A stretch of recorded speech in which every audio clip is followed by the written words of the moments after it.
बिस्मिल्लाहिर्रहमानिर्रहीम। बोलते कालम के साथ मैं आमिर रज़ा खान। और यमन में इस वक्त सूरत हाल जो है हर आने वाले दिन के साथ ख़राब से ख़राब तर होती चली जा रही है। कल भी मैंने यमन में हौज़ियों की तरफ से जो किए जाने वाले अटैक्स थे उनके बारे में बात की थी। और हौज़ीज़ जो हैं हर आने वाले दिन के साथ यमन के अंदर मुख्तलिफ़ इलाक़ों में हमले कर रहे हैं। ना सिर्फ यमन में बल्कि वो सऊदीया के भी, जैसे नजरान शहर है उस पर भी वो हमलावर हुए और उनके आयल डिपोज़ पर भी उन्होंने हमला किया। तो ये हौज़ीज़ जो हैं ये ना सिर्फ बाबुल मंदब में जो है इस्लामिक दुनिया के ट्रेड को नुकसान पहुँचा रहे हैं, बल्कि ख़ुद अपने मुल्क के अंदर भी जो यमन के फ़ौजी हैं उनकी हलाकत और यमन के शहरियों की हलाकत का बायस बन रहे हैं। ताज़ा तरीन इतला के मुताबिक यमन के सूबा माब में हौज़ियों ने हमला किया है और तकरीबन 10 के इब्तदाई तौर पर तो 10 ही है, जो कि BBC फ़ारस ने भी बताया है कि 10 ही हैं, लेकिन ये इनकी तादाद में इजाफ़ा हो सकता है क्योंकि अभी ये ताज़ा तरीन इतला है जो मैं आप तक पहुँचा रहा हूँ।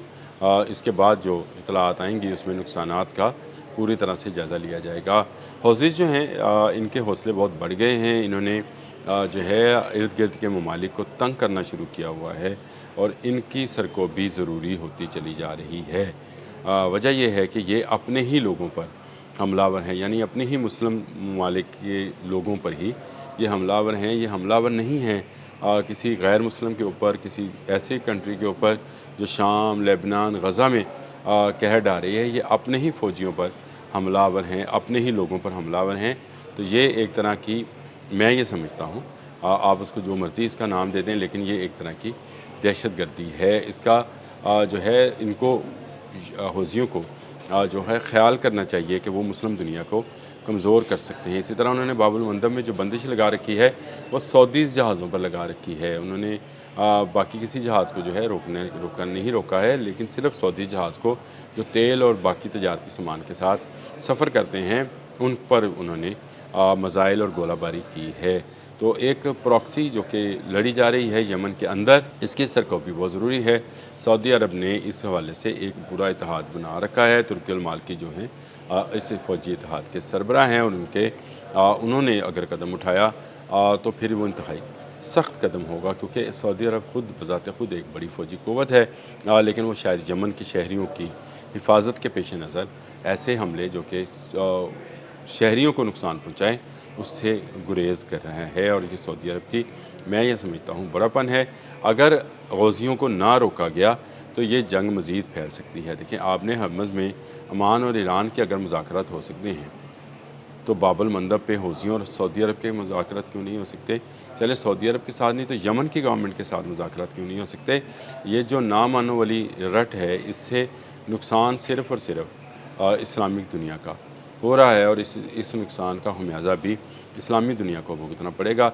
इसलिए हौज़ियों की, मैंने कहा कि सरकोबी जो है ज़रूरी है। इनके जो अड्डे हैं उनको ख़त्म करना ज़रूरी है ताकि एक अच्छा ट्रेड रूट जो कि बाबुल मंदब के नाम से जाना जाता है और गेटवे टू यूरोप समझा जाता है, सही मानों में अगर आप देखें तो ये गेटवे टू यूरोप है। इसलिए मोहम्मद बिन सलमान ने जो गुफ्तगू की थी वो उन्होंने फ़्रांस के सदर से भी की, जिनकी बहुत सारी ट्रेड जो है इसी रूट के ज़रिए जो है आती है और जाती है। यानी फ़्रांस की चीज़ें जो हैं वो सऊदी अरब की तरफ और सऊदी अरब की प्रोडक्ट्स जो हैं वो फ़्रांस की तरफ जाती हैं और यही वो एक रूट है जिसका इस्तेमाल किया जाता है। लेकिन ये सिर्फ इनके लिए नहीं है, बाकी बहुत सारे ममालिक भी यही रूट इस्तेमाल करते हैं। ख़ुद हमारे अपने ऑयल वेसल्स भी पिछले दिनों में 2-4 जो हैं यहीं से इसी बाबुल मंदब वाली साइड से गुजरे, क्योंकि आपने हरमज़ वाली साइड जो थी वो बंद ही। बहिरा अहमर में इंतशार किसी के फ़ायदे में नहीं है और ये हौज़ियों को समझना चाहिए।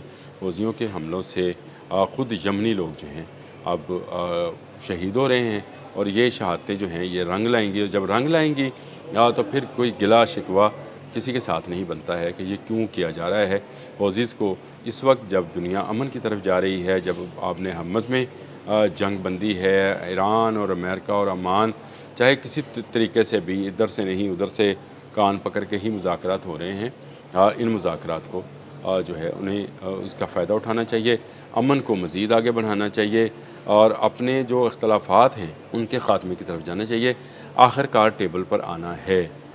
टेबल के बग़ैर अब ये मुमकिन नहीं है कि हौज़ी सारे यमन पर जो है वो कब्ज़ा कर लें और यमनी भी जो हैं वो भी पूरे हौजियों के इलाकों पर, क्योंकि ये एक कौम की हैसियत रखते हैं, इन पर कब्ज़ा नहीं कर सकते हैं, तो ये बिलाहर जाना तो इन मुज़ाकरात में है। अब यमन के फ़ौजी जो हैं अगर वो कार्रवाई करेंगे तो हौज़ीज़ जो हैं वो मारे जाएंगे। इसी तरह माब में जो हमला किया गया है, जो कि तेल से माला माल सूबा है यमन का, वो इलाका जहाँ पर बहुत बेपनाह तेल निकलता है, वहाँ पर हमला किया है हौजियों ने। और हौजी जो हैं क्या ये चाहते नहीं हैं कि यमन में भी अमन हो। इस वक्त जब गज़ा में बदअमनी है, जब लेबनान में इसराइल की एक्सपेंशंस हो रही हैं, शाम में इसराइल जो है पेशकदमी कर रहा है, इस्लामिक दुनिया में अमेरिका और ईरान जो हैं वो आमने सामने हैं, ऐसे में हौजियों ने यमन के अंदर भी जंग की आग भड़का रखी है, जो कि इस्लामी दुनिया के लिए ही नुकसानदेह है। जंग की आग को ठंडा करने की ज़रूरत है, इसको बढ़ाने की ज़रूरत नहीं है। लेकिन हौजियों के ताज़ा तरीन हमलों से लगता यह है कि वो शायद अमन की तरफ नहीं जाना चाहते।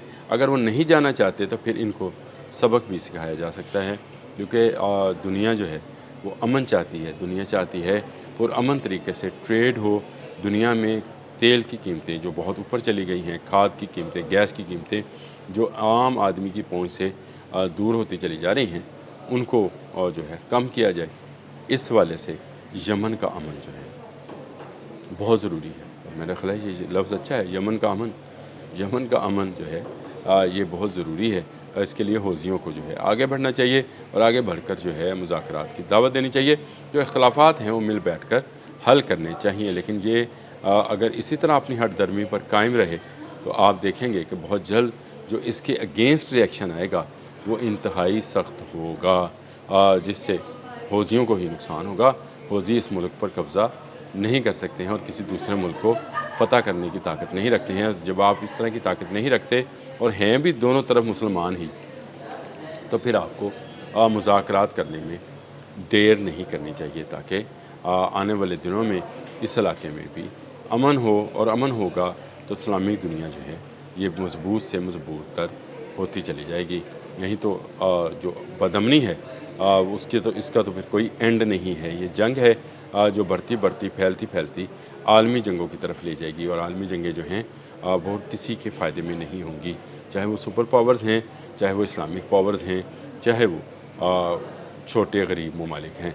किसी के हक़ में ये बेहतर नहीं है कि जंगों को फैलाया जाए। सबके हक़ में है कि अमन का सफ़ेद झंडा जो है वो लहराया जाए।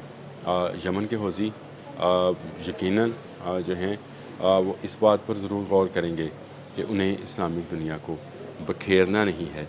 अगर इस्लामी दुनिया बिखरी तो सारे मुसलमानों का नुकसान होगा। अगर वो इस्लाम के नाम पर ये काम कर रहे हैं तो ये और भी ज़्यादती है कि आप गैर मुस्लिमों से तो लड़ें, मुसलमान भाइयों से नहीं। माब में होने वाले हमले में जो हलाक हुए 10, कल जो 11 हलाक हुए थे, 54 हलाक हुए थे। 54 जो थे, कहा जा रहा है कि 54 जो थे वो फ़ौजी थे और 11 के करीब जो थे सिविलियंस थे। आज 10 सिविलियंस हैं।